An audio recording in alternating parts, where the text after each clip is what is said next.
Halo semuanya, selamat datang di Ruang Sinema. Bagaimana kabar kalian semua? Semoga selalu sehat dan baik-baik saja. Sesuai jadwal, jadi pada hari ini kita akan kembali melanjutkan series Donghua dari Jet Dynasty season kedua episode terbaru. Yang mana ini adalah episode yang ke-50. Bagi yang mau bergabung dengan series ini, kita sudah sediakan playlistnya. Jadi kalian bisa dengan mudah mencari di mana episode awal dari series ini. Sebelum kita mulai episode terbarunya, kita akan melihat dulu apa saja yang telah terjadi pada episode sebelumnya. Tepatnya pada episode 49. Di minggu kemarin, Xiaofan dan juga Xiaobei akhirnya telah tiba di tempat penyihir yang selama ini mereka cari. Sambil menunggu, Xiaobei melakukan pertarungan minum bersama para penjaga di sana.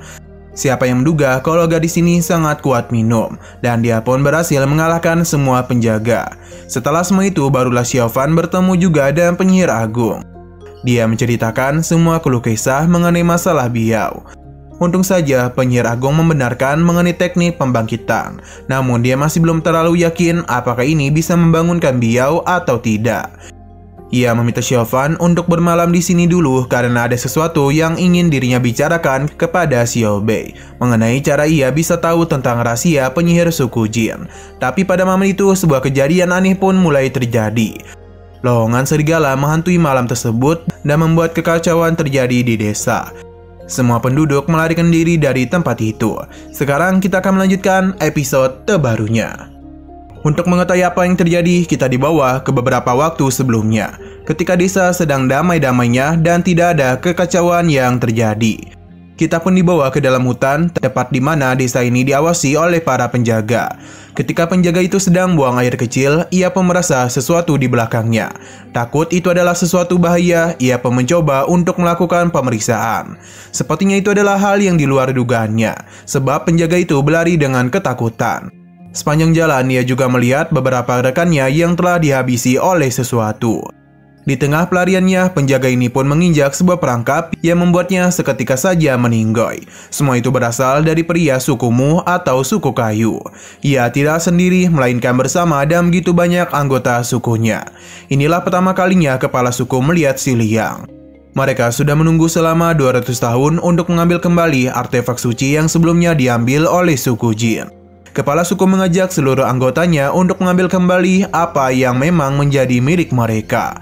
Hutang darah dari suku Jin harus dibayar juga dengan darah. Semua orang pun menjadi bersemangat. Pria ini pun mulai merapalkan sihir kepada kapak-kapak suku Mu. Di dalam desa, terlihat kalau gadis ini memberitahu ayahnya kalau jauh di atas bukit ada cahaya yang begitu indah.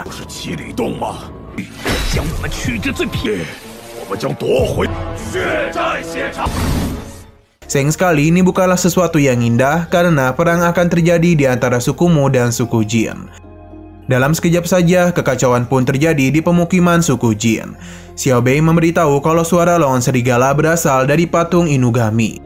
Suara ini digunakan untuk menandakan sesuatu yang mengerikan telah terjadi.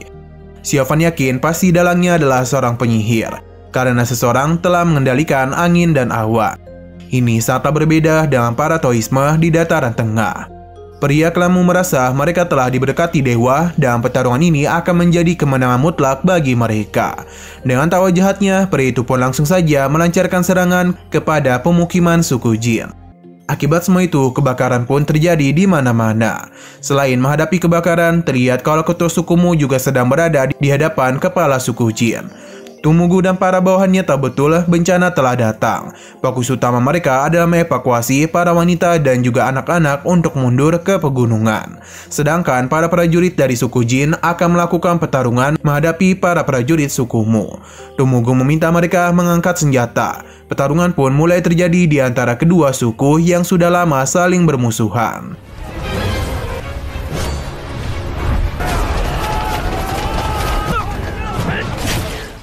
Di sisi lain desa, terlihat kalau para prajurit suku Mu datang dan jumlah yang cukup banyak. Mereka tidak segan-segan menghabisi para penduduk desa.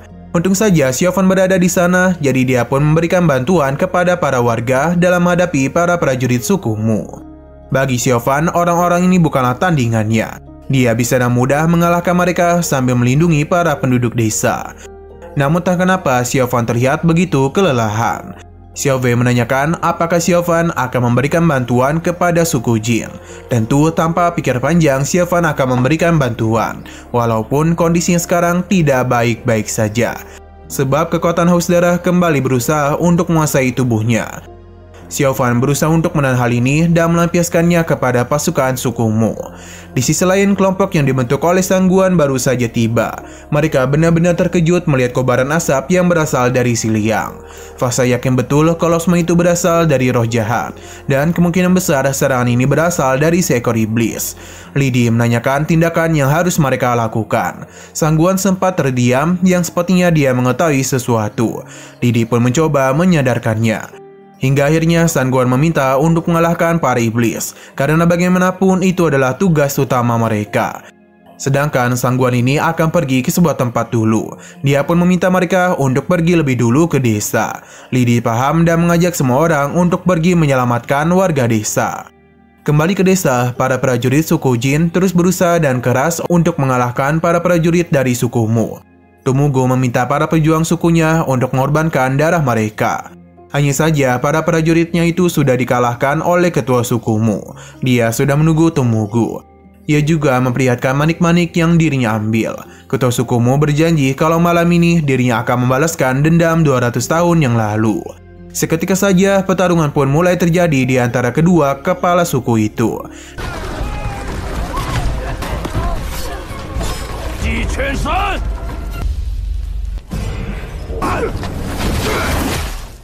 Di sisi lain, tepatnya kepada penyihir agung yang telah keluar dari guanya.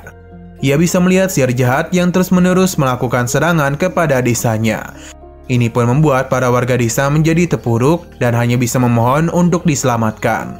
Penyihir agung bisa mengetahui semua itu, jadi dia pun mulai membentuk sebuah penghalang agar bisa melindungi desa dengan penghalang itu. Tumugo yang sedang asik bertarung bisa melihat penghalang tersebut. Akhirnya, pria ini pun mengetahui di mana penyihir agung berada. Ia pun bergegas pergi ke sana untuk mengambil kembali artefak suci. Serangan itu memang dahsyat, namun penyihir agung masih mampu menahannya. Pria ini memberitahu di saat klan Mu telah berhasil mengambil artefak suci, maka suku Mu akan menggantikan suku Jin mendominasi Xianjiang Selatan. Penyihir agung tahu ini adalah sihir iblis. Pria ini tidak peduli karena akan melakukan apapun untuk masa depan suku Mu. Kini pertarungan dua penyihir pun telah terjadi. Kembali kepada Xiaofan yang terus merasakan sakit di kepalanya. Walaupun begitu, dirinya masih mampu untuk bertarung. Seketika saja Xiaofan pun melihat sosok Biksu Puzi. Di sini ada dua kakak beradik yang hampir saja diserang oleh para prajurit suku Mu. Untung saja Xiaofan bergerak dan cepat demi bisa melindungi mereka. Entah kenapa Xiaofan terus mendengar permintaan untuk menghabisi semua klan Mu. Sekali lagi, kekuatan haus darah mencoba mengambil alih tubuh Xiaofan. Untung saja dirinya kembali sadar setelah melihat pedang kayu yang terlempar dari tangan bocil ini. Adiknya pun menangisi kakaknya yang terluka hanya untuk melindunginya saja. Kenangan buruk Xiaofan pun kembali menghantui pikirannya, apalagi ketika dirinya melihat para warga desa yang telah dihabisi. Seketika saja Xiaofan pun kembali keingatan masa lalunya.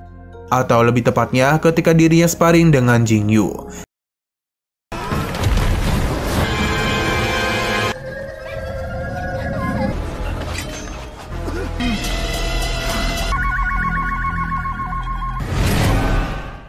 Xiaofan benar-benar tidak tahu mengapa dirinya dibawa keingatan ini. Kenangan buruknya kembali bertambah ketika mengetahui kalau Biksu Puji berada tepat di belakangnya. Melihat sosoknya itu seketika saja mengingatkan Xiaofan mengenai pembantaian yang terjadi di desanya. Ia pun langsung saja melancarkan serangan kepada Biksu Puji. Namun semua itu tidaklah berguna. Ia pun meminta Xiaofan untuk bersujud dan memanggilnya sebagai guru. Tentu saja Xiaofan tidak mau. Namun ia tidak bisa berbuat apapun karena semua itu telah terjadi di masa lalu. Xiaofan berusaha untuk kembali menyerang Biksu Puji, tapi lagi dan lagi semua itu tidaklah berhasil. Yang ada ingatan buruknya malah semakin menjadi-jadi. Xiaofan kecil mencoba untuk menolak manik haus darah itu, tapi pembantaian di masa lalu tetap terjadi dan hanya misalkan Paman Wangnya saja. Ia pun melihat Biksu Puji menghabisi Paman Wang tepat di hadapannya. Ini pun semakin membuat Xiaofan kecil merasa begitu syok. karena ia sama sekali tidak tahu mengapa Biksu Fuji melakukan semua ini kepada orang-orang desanya. Biksu Fuji terus meminta Xiaofan untuk menerima kekuatan haus darah, karena ia sudah ditakdirkan untuk semua itu.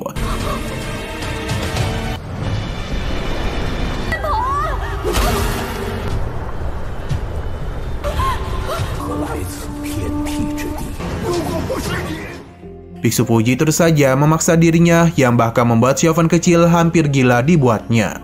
Biksu Fuji meminta Xiaofan untuk tidak melawan lagi dan terima saja kekuatan dari manik haus darah. Xiaofan kecil terus saja menyalahkan dirinya. Sebelum dirinya tenggelam lebih jauh lagi, suara dari teman-temannya pun menyadarkan Xiaofan, yang membuat dia berhasil sadarkan diri dari kendali haus darah. Xiaofan sudah berjanji dia tidak akan dimanipulasi lagi oleh kekuatan itu. Tentu Biksu Fuji tidak akan membiarkan hal tersebut. Karena apapun yang terjadi, Xiaofan harus melakukan apa yang dirinya minta. Xiaofan menganggap kalau para prajurit sukumu ini adalah halusinasi yang diciptakan oleh Biksu Fuji. Maka karena itulah dia pun mulai menggila untuk menghabisi mereka semua. Kegilaan Xiaofan inilah yang dinantikan oleh Biksu Fuji, karena dia akan terjebak dalam kebodohannya sendiri. Serangan dari sihir iblis mengenai Xiaofan dan membuatnya sempat terpental. Ini pun dimanfaatkan oleh para prajurit sukumu untuk menahan Xiaofan dan mulai melakukan serangan kepadanya.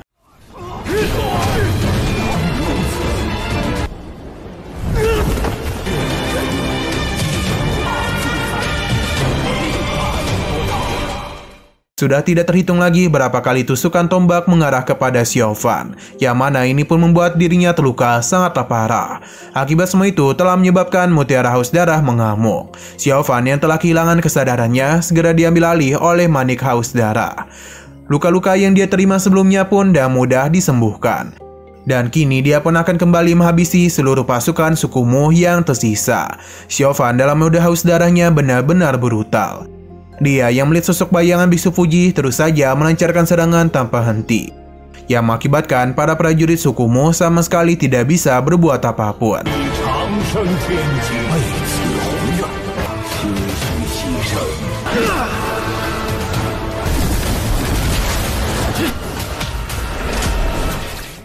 Mereka semua hanya bisa pasrah menerima semua serangan yang Xiaofan lakukan tanpa bisa menyentuhnya. Xiaofan terlihat telah berhasil menghabisi seluruh bayangan Biksu Fuji. Sambil tertawa, Biksu Fuji memuji Xiaofan karena telah melakukan pembunuhan yang sangat bagus. Xiaofan kembali marah dan langsung saja melakukan serangan kepadanya. Ini semua Xiaofan lakukan agar teman-temannya tidak ada yang dilukai lagi. Pada akhirnya, Xiaofan pun sadar ketika mendengar suara Lu Suqi yang memanggilnya. Tanpa Xiaofan sadari, dia ini telah menghabisi semua orang dari klanmu. Ini semua pun dilakukan di bawah kendali kekuatan haus darah. Akibat pertarungan dua suku itu telah menyebabkan begitu banyak nyawa yang melayang, mau itu dari para prajurit suku Wu dan juga para warga biasa. Dengan darah di mana-mana membuat kekuatan haus darah Xiaofan semakin menjadi-jadi. Lu Suqi pun memanggil namanya dan perasaan yang sangat amat kesal. Dia bisa melihat dan jelas kalau saat ini Xiaofan telah dikuasai oleh kekuatannya. Untuk Xiaofan sendiri sangat terkejut melihat kondisinya sekarang. Di sisi lain, Ah Tai kembali melakukan penyerangan kepada pertahanan yang dibangun oleh penyihir agung. Dan serangan sebanyak itu tentu saja pertahanan penyihir agung tidak akan mampu berbuat banyak. Alhasil, formasi ini pun hancur. Penyihir agung masih belum menyerah dan mencoba untuk memberikan perlawanan. Sayang sekali dirinya sudah sangat tua. Ia pun tidak bisa mengimbangi kekuatan dari daun muda. Penyihir agung berusaha untuk menyadarkannya, namun Ah Tai langsung saja menendangnya dan mengambil tongkat tulang giok hitam itu.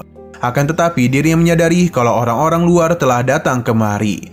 Ia pun memilih untuk pergi dari desa dan meninggalkan penyihir agung. Ia hanya bisa pasrah saja sebab Simo mungkin akan bangkit.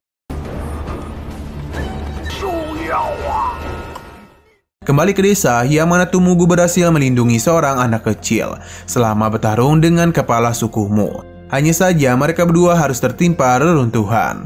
Ketua suku penasaran mengapa Ah Tai tidak kunjung kembali. Ia yang takut akan dimanfaatkan oleh Ah Tai mulai memberikan perintah kepada seluruh pasukannya yang sedang bertarung untuk berhenti, karena mereka harus melakukan pengejaran kepada Ah Tai. Mendengar perkataan tetua sukunya, mereka semua pun bergegas pergi dari desa. Nah, untung saja Tumugu baik-baik saja.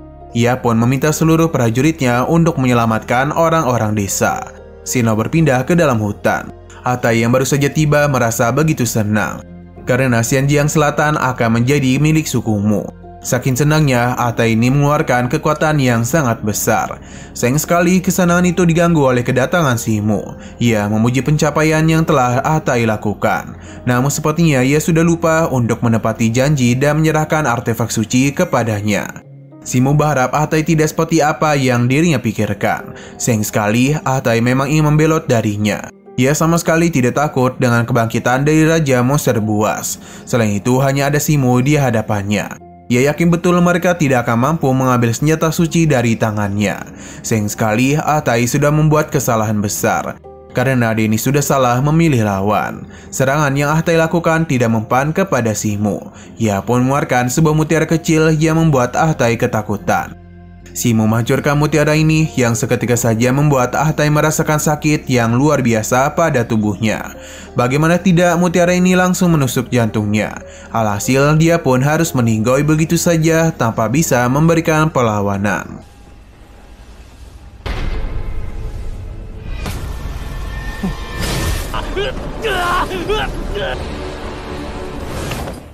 Simu mengambil artefak suci dari tangannya sambil memberitahu kalau dia ini tentu sudah memiliki cara untuk menghadapinya. Karena bagaimanapun Simulah yang memberikan Atai kekuatan.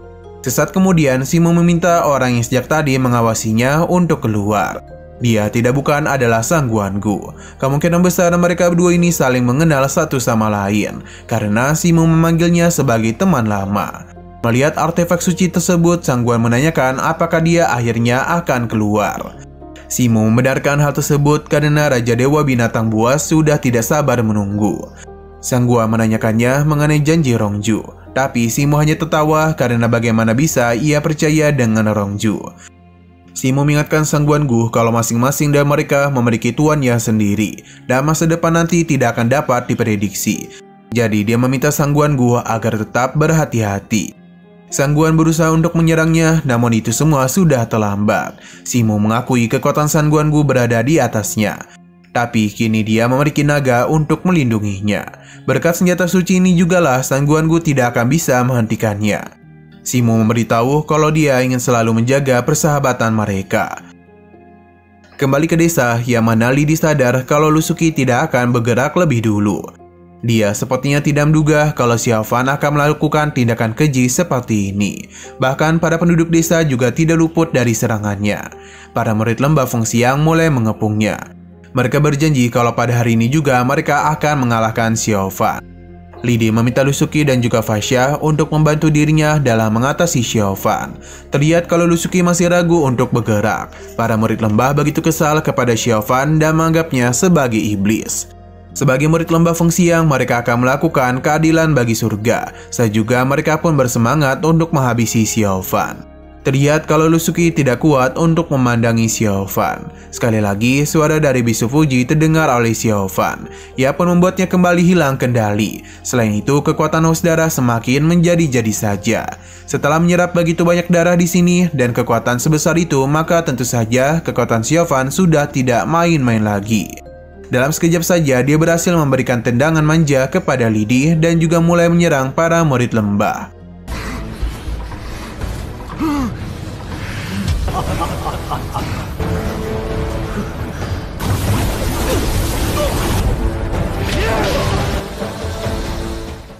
Lusuki hanya bisa menangis karena Xiao Fan telah berubah. Kembali kepada Xiao Fan, dia hampir saja menghabisi Lidi.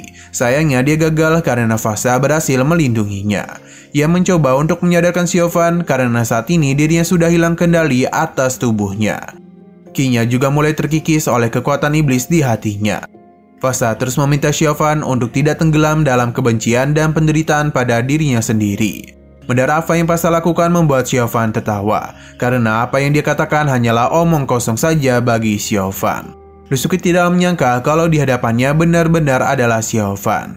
Berhubung ia sudah tidak mau kembali bersama mereka, maka pada hari ini Lusuki akan mengalahkannya. Alhasil pertarungan pun kembali lagi terjadi di antara mereka berdua. Perlu diingat kalau Xiao Fan ini bisa menggunakan 3 aliran sekaligus. ditambah dengan kekuatan haus darah yang mengendalikannya. Mungkin kekuatan Xiaofan itu akan merepotkan Lusuki. Dalam pertarungan ini juga, Xiaofan begitu penasaran mengapa dirinya tidak ingin kembali ke belakang. Mungkin Xiaofan bukannya tidak bisa kembali, melainkan dia hanya tidak bisa membayangkan wajah-wajah dari orang-orang yang sebelumnya dekat dengan dirinya.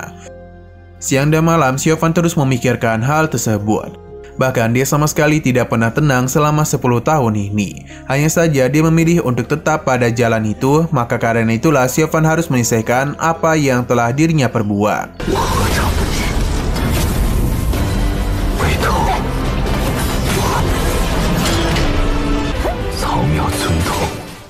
Untuk pertarungan Xiaofan dan Lusuki ini benar-benar sengit. Tidak ada satupun dari mereka yang mengalah. Yang hebat di sini adalah Lusuki karena mampu mengimbangi Xiaofan yang langsung menerapkan 3 aliran dalam pertarungan mereka. Xiaofan terus dibuat bertanya-tanya apakah ini yang dirinya inginkan, yang membuat beberapa serangannya agak ragu. Sepertinya hal itu juga dirasakan oleh Lusuki. Ia memanfaatkan hal tersebut untuk melakukan serang balik kepada Xiaofan. Xiaofan lagi dan lagi masihlah mampu untuk menahan semua serangan yang Lusuki lancarkan.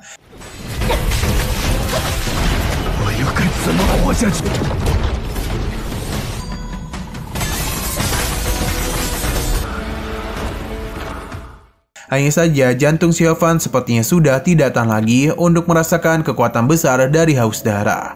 Iblis di hatinya meminta Xiaofan untuk bertahan, karena ada hutang yang masih belum dirinya bayar. Sekali lagi Xiaofan pun kembali mengamuk. Dalam pertarungan mereka kali ini agak berbeda. Sebab kita diperlihatkan dan tempat di mana Lusuki dan Xiaofan pertama kali bertemu dan saling beradu pedang. Pertarungan ini seakan-akan ingin mereka berdua mengingat tentang kebersamaan mereka dulu. Bahkan kini Lusuki kembali ke lembah yang telah membawa dia dan Xiaofan jatuh. Hanya saja kali ini Xiaofan tidaklah menyelamatkannya dan justru ingin mengalahkannya. Sekali lagi terdengar kalau saat ini Lusuki rela mati selama itu bersama dengan Xiaofan. Ini semua bisa terjadi karena Xiaofan rela terluka hanya untuk bisa melindungi dirinya saja. Lusuki akan memperlakukan Xiaofan dengan normal. Ia tahu Xiaofan menderita sakit di hatinya. Hanya Xiaofan dan Tuhan saja yang tahu betapa menderitanya. Rasa sakit ini tidak akan mungkin bisa dibagi kepadanya. Tapi Lusuki ingin selalu menemani Xiaofan agar bisa menanggung rasa sakit tersebut. Pertarungan ini benar-benar menguras energi dan juga air mata, karena semua ingatan dari masa lalu mereka terus diperlihatkan. Mau itu di saat Lusuki membela Xiaofan yang dituduh sebagai mata-mata, dan juga pertarungan terakhir yang mereka lakukan di lembah kematian. Setelah melihat begitu banyak kenangan, akhirnya Xiaofan berhasil mengenai Lusuki dan melukainya. Namun ini sepertinya adalah kesalahan yang besar, sebab Xiaofan kini telah membangunkan sesuatu yang telah lama tertidur dalam dirinya. Lusuki yang telah terluka mulai menggunakan teknik pamungkasnya, yang mana ini adalah Jiutian Kuanse, petir ilahi. Tidak mau kalah, Xiaofan juga sedang menyiapkan serangan pamungkasnya. Kini mereka berdua sudah siap untuk saling beradu teknik pamungkasnya. Lusuki dan petir ilahi, Xiaofan dan pedang iblisnya. Namun sayang sekali lagi seru-serunya, episodenya ini harus bersambung dulu.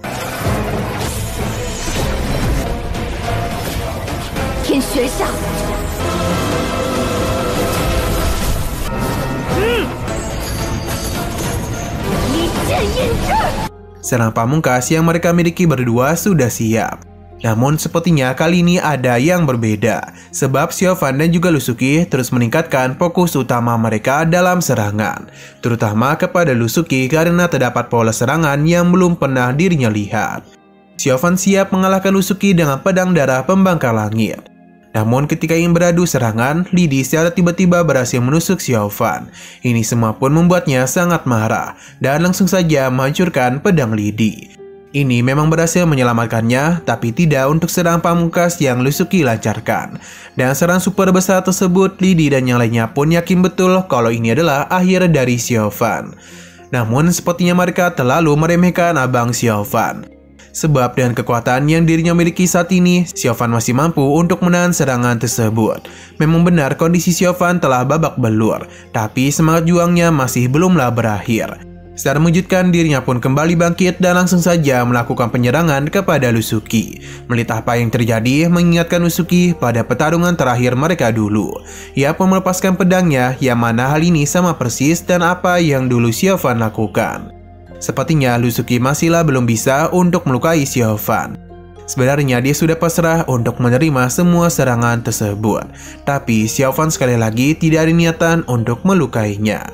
Ia pun memintanya untuk tidak perlu khawatir akan dirinya.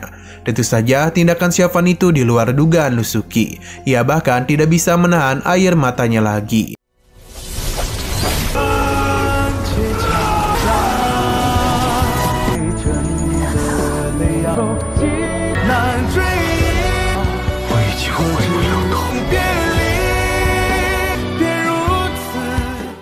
Xiao Fan yang jatuh disambut oleh para murid lembah Fengxiang dan penuh semangat. Mereka sangat ingin menghabisinya. Namun tentu semua ini tidak akan dibiarkan oleh Xiao Bei. Ia sama sekali tidak tahan melihat Xiao Fan yang terus menahan perasaannya. Xiao Bei mengakui kalau Lusuki memang sangatlah cantik. Tidak heran mengapa Xiao Fan begitu tergila-gila kepadanya. Lidi tidak ingin melepaskan Xiao Fan begitu saja. Tapi yang dihadapi adalah Xiao Bei si rubah langit.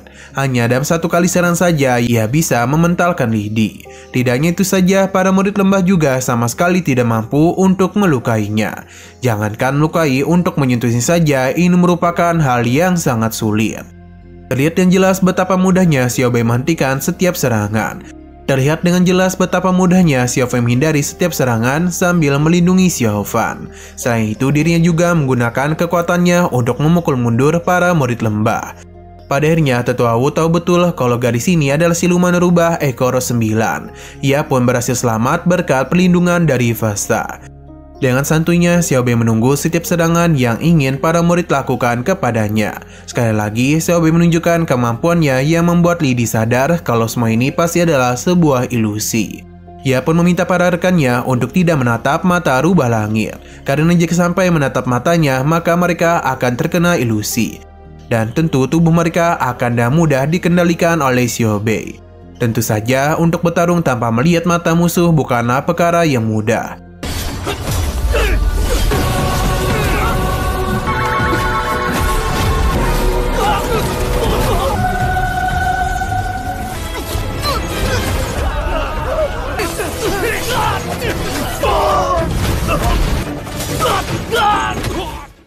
Menyadari Xiao Fan yang tidak ada pelindungan dimanfaatkan oleh Lidi untuk segera menyerangnya.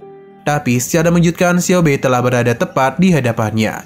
Ia kesal karena berani-beraninya menyerang secara diam-diam. Vasta mencoba untuk melakukan penyerangan kepada Xiao Bei. Hanya saja dia lebih cepat memasukkan Lidi ke dalam ilusinya. Akibat semua itu, Lidi malah melakukan penyerangan kepada Pasha. Xiao Bei pun kembali menyerang mereka. Untung saja Vasta masih mampu untuk bertahan walaupun hanya sebentar saja. Lusuki yang sebelumnya sedang mengumpulkan kekuatan telah berhasil membentuk sebuah serangan agar bisa mengalahkan Xiao Bei. Serangan yang Lusuki lancarkan memang sangat hebat, tapi di depan Xiao Bei ini tidak lebih hanya sekedar pedang biasa, sebab dia itu mampu menahan semua ini hanya dengan jarinya saja. Entah kenapa, sepertinya Xiao Bei merasakan sesuatu yang bahaya. Dia pun terpaksa pergi dan tidak lupa membawa Xiao Fan. Dia merasa waktu bermain-main sudah cukup. Tekanan pun dirinya berikan kepada mereka berdua. Vasta bergerak cepat untuk menetralkan semua itu. Sayangnya mereka terlambat karena Xiao Bei lebih dulu pergi. Sekali lagi, Xiao Fan tidak bisa mereka dapatkan.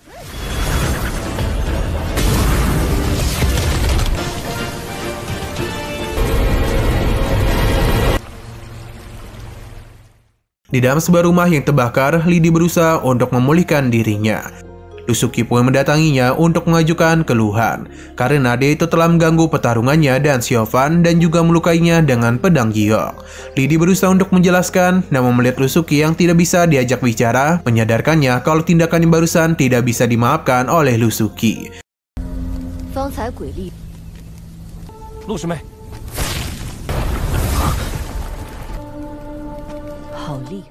Meskipun pertarungan telah usai, namun kebakaran di desa masihlah belum mampu dipadamkan. Selain itu, ada begitu banyak korban di sini.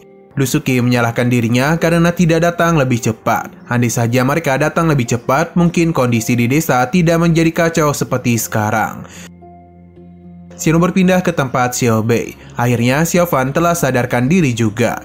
Xiao Bei menyarankannya untuk beristirahat lebih dulu, karena sebelumnya ia sudah terluka sangat parah. Xiaofan paham, namun dia langsung menanyakan apakah dia tidak membuat kesalahan. Xiaobei menjelaskan ketika dirinya pergi, dia ini melihat orang-orang jin mengelilingi penyihir agung. Xiaofan terkejut dan mencoba untuk pergi menemuinya, walaupun kondisi sekarang tidaklah baik-baik saja. Xiaobei pun penasaran apakah ini semua Xiaofan lakukan demi Biao. Hanya saja Xiaofan tidaklah menjawab pertanyaannya. Alhasil Xiaobei ingin kembali bertanya, siapa yang lebih Xiaofan sukai, apakah gadis yang bertarung dengannya atau Biao? Xiaofan tidaklah bisa menjawab pertanyaan itu. Ia bahkan memerlukan beberapa waktu untuk bisa menjawab. Baginya dia yang sekarang tidaklah memenuhi syarat untuk memilih. Hanya saja Biao adalah orang yang rela menyelamatkan nyawanya. Xiaofan sama sekali tidaklah keberatan mati selama itu bersama dengan Biao. Xiaobei semakin dibuat kebingungan mengenai arti sebuah cinta. Xiaoyu yang sedang tidur santuy dibangunkan oleh Xiaobei karena mereka harus pergi.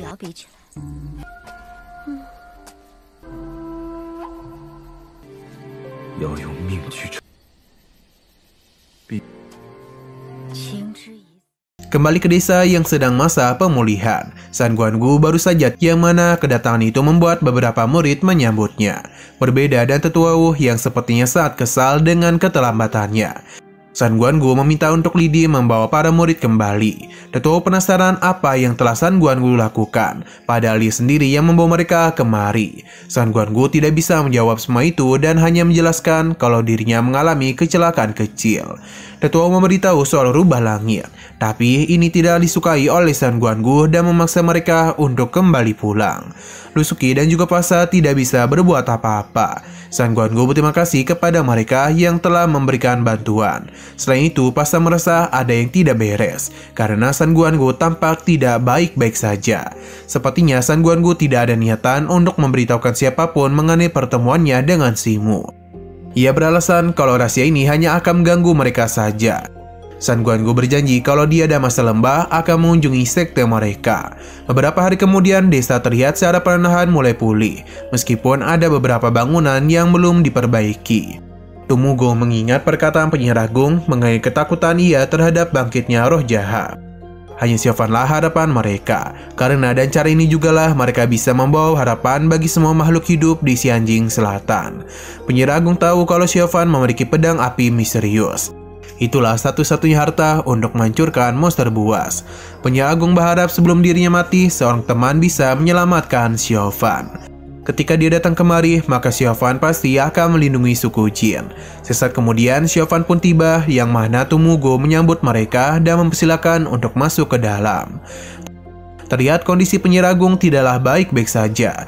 Dia sudah berjanji kepada Xiaofan kalau ia akan membantunya. Ini pun membuat Xiaofan sangat senang, namun sebelum itu dia ingin Xiaofan menurunkan harapannya, karena dia tidak tahu apakah ini akan berhasil atau tidak. Jadi dia hanya akan melakukan yang terbaik saja. Selain itu, dia ingin Xiaofan menjanjikan suatu hal kepadanya. Xiaofan yakin kalau penyihir agung ingin dirinya mendapatkan artefak terlarang. Bagi penyihir agung, mereka ini sudah terlambat. Jadi dia akan menceritakan yang sebenarnya.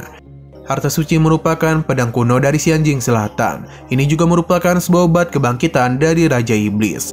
Kini krisis telah muncul yang membuat mereka sangat sulit untuk hidup dalam bahaya. Penyihir agung sudah merasa kalau mereka akan mendapatkan masalah besar. Dia berharap Xiaofan bisa melindungi suku Jin. Mendengar apa yang dia katakan, Xiaofan paham dan tidak mempermasalahkan permintaan dari penyihir agung. Nah, seketika saja patung Inugami pun retak.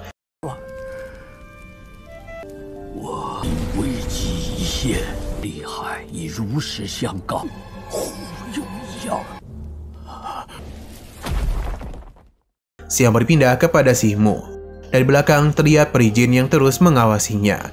Simu pun masuk dalam sebuah air terjun yang mana di dalam sana sepertinya terdapat sebuah makam rahasia. Baru saja menginjakkan kaki di sana, hewan buas pun mulai bereaksi. Hal aneh juga terjadi di lembah Fengxiang, yang mana burung-burung di sana seketika saja bermatian yang seakan-akan takut terhadap satu hal. Lidi yang melihat semua itu tentu merasa kebingungan. Tidak hanya dia saja, namun kita juga sama bingungnya, karena burung-burung itu sepertinya menandakan hal buruk akan terjadi. Selain itu, kerangka-kerangka dari makhluk buas juga mulai bereaksi. Wan Jianyi yang sedang berada di kuil seketika dihampiri oleh sebuah hawa negatif yang seketika saja membuat seluruh lilin di sana padam, padahal baru saja dirinya nyalakan. Keanehan juga terjadi di makam Simu. Hal ini tidaklah terjadi di satu tempat saja, namun di seluruh tempat juga sama merasakan keanehan tersebut. Bahkan sampai juga ke tempat Raja Hantu. Dia merasa yakin kalau badai akan segera datang, jadi mereka harus bersiap-siap. Nah, kita pun diperlihatkan dan sebuah kerangka yang dikelilingi oleh begitu banyak kerangka makhluk buas. Beberapa saat kemudian, para makhluk itu pun mulai mendapatkan tubuhnya kembali. Tidak itu saja, terlihat ada seorang pria yang kemungkinan adalah Raja Makhluk Buas.